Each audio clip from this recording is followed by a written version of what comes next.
Niagara College has for some time been known for its culinary and winery courses. However, something very unique has crept into the curriculum. Niagara College boasts Canada's, and possibly the world's, first and only fully licensed teaching brewery offering a 2-year diploma course. The Brewmaster's course at Niagara College teaches students every facet of the brewing industry, from the history of beer, fermentation, filtration, packaging, marketing, and of course, practical brewing. This is due to a demand for highly skilled workers in today's brewing field. The course is being felt all over the region. Restaurants are serving up the aptly named First Draft, which comes in both a lager and ale form, and is student-crafted goodness, with the proceeds going right back into the program. Some even come asking for something unique to go along with this unique course, such as Brasa, the Brazilian steakhouse, getting their own student-made beer to complement their menu in Chop. This very sought-after program is headed up by a man who knows more about beer than I know about myself. And there's also his advisory council, which helps to steer the program in the right direction with such industry leaders as Adrian Popowicz, the brewmaster for the Black Oaks Brewing Company, and owner and brewmaster of Flying Bison Brewing Company, Tim Herzog. Add in other members of the staff that are just as well educated and well known, and Sam, who is the brewmaster at the Sawdust City Brewing Company, and Kevin Somerville of Taps, and you have a staff that just cannot fail. It is amazing to live so close to something so revolutionary in the brewing industry, and I hope this quick look into the course and introduction to the man behind these young minds will be as interesting to you as it is to me. Thank you, and please enjoy this video. Bye. So these are the questions we've asked every brewer, every person we can at each brewery we go to. Are they embarrassing? Not really. How did you get into the industry? Oh, that's a good one. I started making beer when I was 14 years old. My dad was a PhD in microbiology and chemistry. He was a research scientist. But we made some beer and wine one day as a father-son sort of thing. His wine all exploded, and my beer turned out pretty good. So from that day forward, it was kind of written in stone, I guess, that I would be doing brewing. I went to school. My first job was actually being trained as a cellarman in an English pub when I was 16, and I actually took a Bachelor of Commerce degree at Birmingham University, where they also had a postgraduate brewing school, unfortunately now closed. But I took some intramural courses in brewing there, and also worked in breweries and pubs while at school, and happened to come to Canada on holiday in 1985, at which time my sister's then father-in-law told me that there was a brewing conference going on in Guelph, and I went to it. At it, Monty Quinter announced that brew pubs were now legal. Sitting in a pub in Guelph that night, these French-Canadian guys came up and sat with me and said, "Oh, we just bought all that equipment. We want to make the first brew pub in Ontario, but we don't know how to make beer." And I said, "Well, I know how to make beer." 3 months later, I was living in Ontario and making beer for the first brew pub in Ontario. That's actually a really good story. It is, and that connects you to true. some of the people I've talked to back in the past. What's your favorite style of beer? Oh, that is really tough. It really depends on what I'm doing, where I am, who I'm with, what I'm eating, all of those sort of things. I'm sure that's a standard answer you get from everybody. I really like personally, I like one of my winter ales. I make Rudolph's Red Nose Ale. I'll drink that beer any time of the year, not just at Christmas. But I do like a light, crisp lager in the summertime. I love porters and stouts in the fall, and anytime you can give me a hoppy German Pilsner, I'm a happy man. And if you had a least favorite style, what would it be? I've had kvass in Russia out of a tanker on the side of the road that really made my stomach turn. So I'd have to say that would have to be the worst.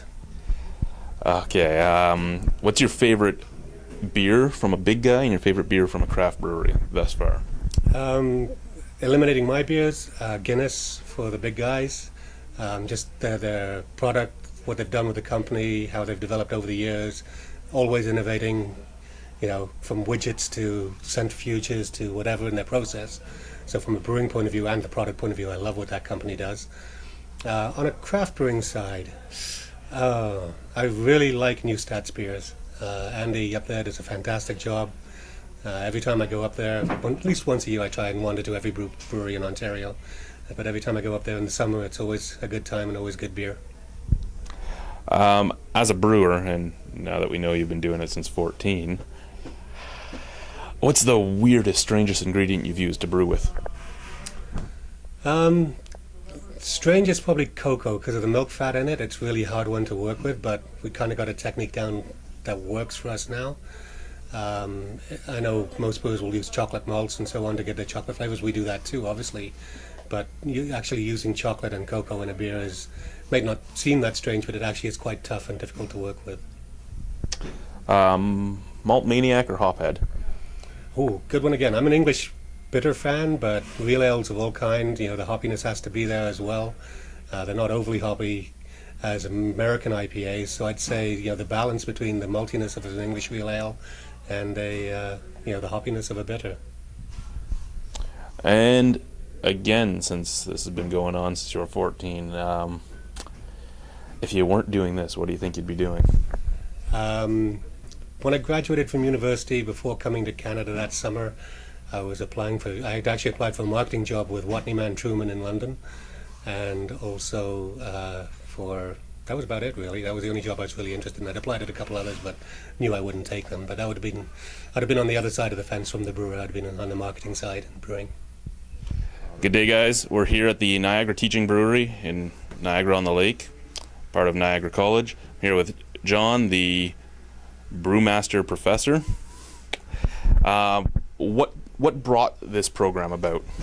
I first came to the college about 10 years ago, I guess, when they were starting up the teaching winery with the idea of doing beer at the same time. And they were obviously very focused on wine, this being a wine region, and kind of let it slide and drop. And then about 5-6 years ago, I came back again through a mutual contact, an accountant actually, who does some accounting for the college. And he suggested I meet with Mr. Steve Gill and John Grislow, the dean of our division here. And I did, and they were more receptive to the idea now, and it took us about 3 years of planning, and a year and a half ago we actually opened up this building. And what do you think brought the more acceptance to this idea, this program? Oh, the huge growth in the industry all across North America, especially in Canada, but North America in general, and around the world too. I mean, in the last 25 years since I've been in the industry, it's just been huge growth from, no breweries, no craft breweries, no brew pubs at all in North America, to now, today, there's over 3,000 between North Canada and the US and Mexico. And how many students per year come through We this work program? on having 24 students a year. This year we had a slightly larger intake. It actually allowed us to do our first expansion on the brewery before even being a year old, but because of the extra students that came in. But we're targeting 24 graduates, or classes of 24 every year. Now, I know the OCB is a huge part of this. Have you gotten any response at all from the big guys as well? Oh, definitely. Last summer we had our first year students were working at all different size breweries, including at Molson's, Sleeman's. We didn't have anyone at Labatt's, but this year I think we do have some going in there. So, definitely they're all taking notice of what we're doing and want to be part of, ongoing a part of the program.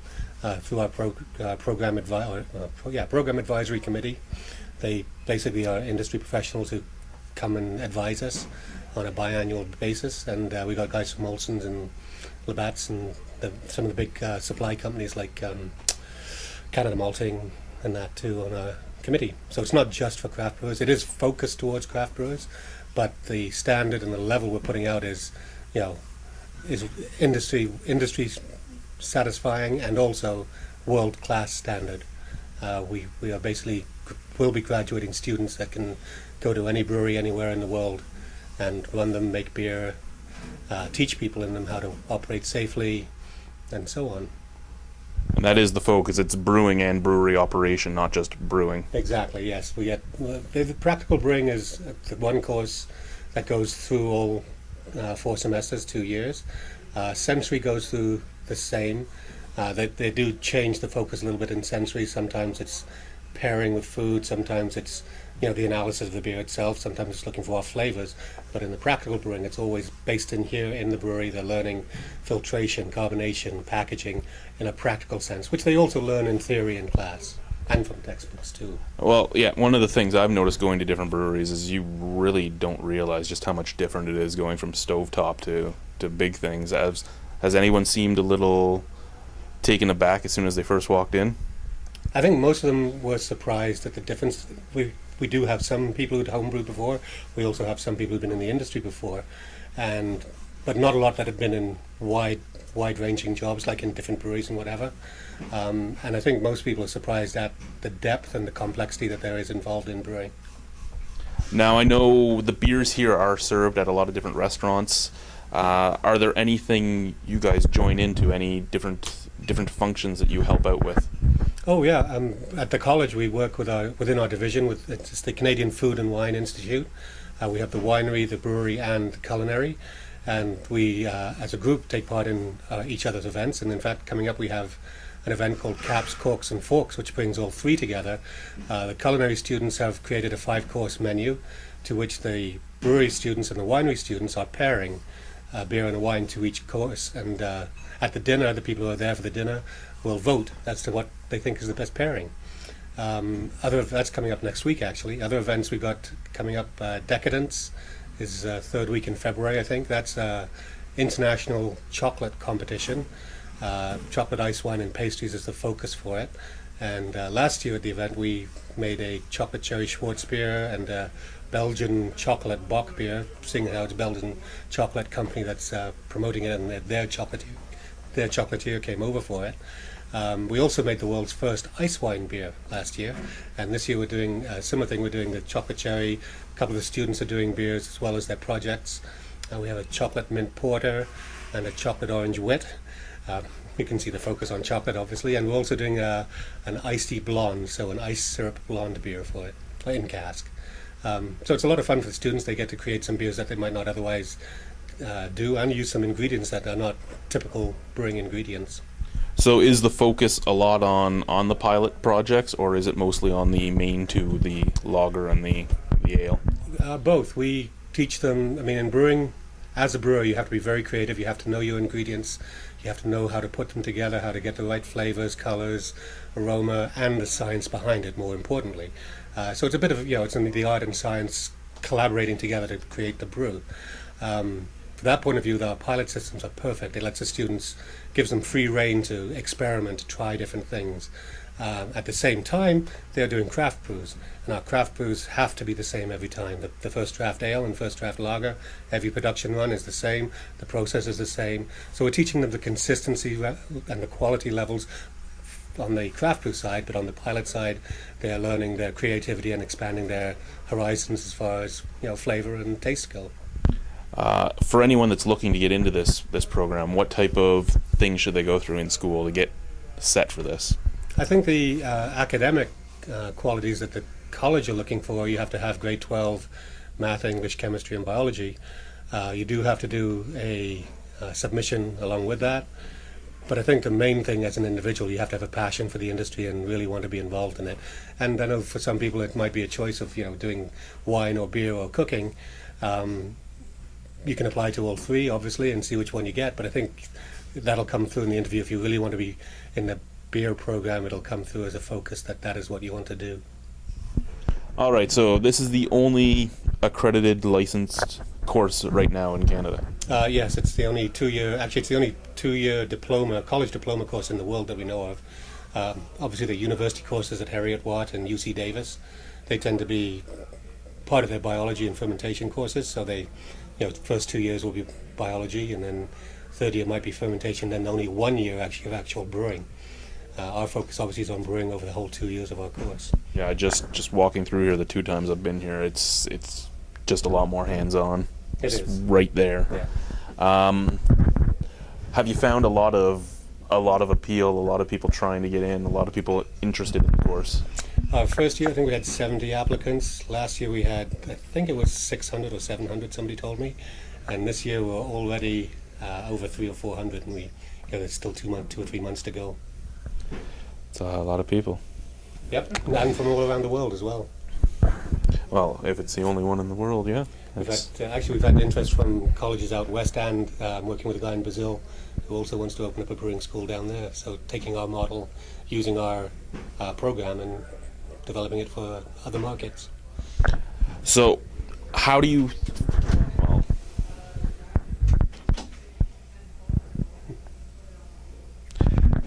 How do you feel the market has changed in the last 20 odd years that made this possible? Just the pure fact that it is consumer driven. People want a better product, they want a different beer, they want the varieties, they want the different styles. And again, it's not just North America, it is around the world now. It might have all started back with homebrewers in the US and CAMRA, Campaign for Real Ale in England. And it's really grown out of that. But it really is a resurgence back to what happened 150 years ago. Every little town had its brewery, every block had their own brewers basically going on in some of the big cities.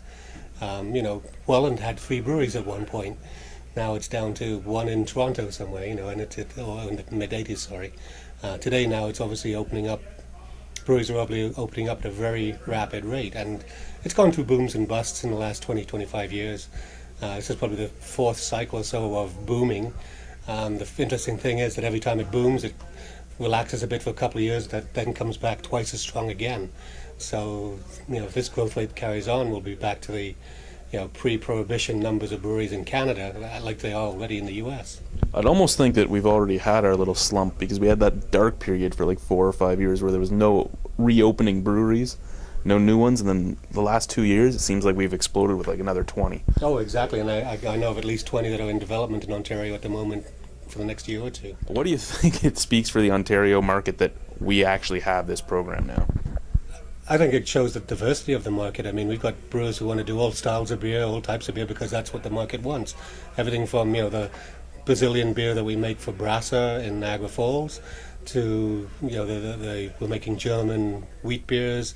The market really does want every single style of beer. They're accepting it, and it's not just a cultural thing. It's not just, the Portuguese guys want a Portuguese beer style, or the German community wants a German beer. They want that, but they also want to try the different ones. They want to be part of the the community that is drinking all these different beers. Alrighty, and I see that you have a lot of passion in here, and I bet the rest of your staff do. Oh, they do. And your students seem to as well. I bet that makes for a lot better of a teaching environment as well. It does. I mean, I have really been teaching for 20 years, opening breweries for other people. I've opened up 107 breweries around the world. And, when you're training 1 or 2 people at a time in a brewery, it is quite challenging. When you're training 24 people in a brewery at a time, it's even more challenging. But having the support of the college and the Canadian Food and Wine Institute, the division, and also all the other teachers who come from all aspects of the industry in Ontario, is amazing. It really has been a lot of fun the last year and a half. I'm just marveling right now that 107 breweries around the world opened up through you. Yeah. Wow.